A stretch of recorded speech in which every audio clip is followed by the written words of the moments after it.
Hi everyone, ఇక నుంచి మనం కండెన్స్డ్ మిల్క్ని బయట కొనక్కర్లేదు. అంటే అదేనండి మిల్క్ మేడ్.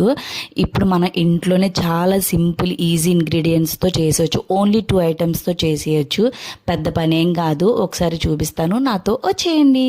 ఒక ప్యాన్ తీసుకొని దాంట్లో ఒక 2 గ్లాసెస్ ఆఫ్ మిల్క్ తీసుకున్నాను. ఒక 3 టేబుల్ స్పూన్స్ దాకా షుగర్ యాడ్ చేసుకుని దాన్ని బాగా బాయిల్ చేసుకోవాలి మనం దగ్గరికి అయ్యేదాకా. అంటే లమ్స్ లేకుండా ఎడ్జెస్లో కూడా బాగా ఇది కలుపుకుంటూ బాగా థిక్ పేస్ట్ వచ్చేలా చేసుకోవాలి.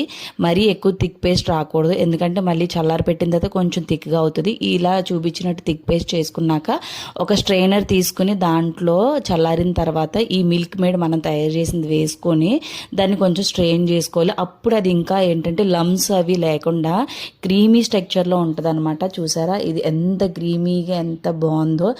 అచ్చం మనం బయట కొన్న కండెన్స్డ్ మిల్క్. దాన్ని మనం ఐస్ క్రీమ్, స్వీట్స్, డిజర్ట్స్ ఎందులోనే యూజ్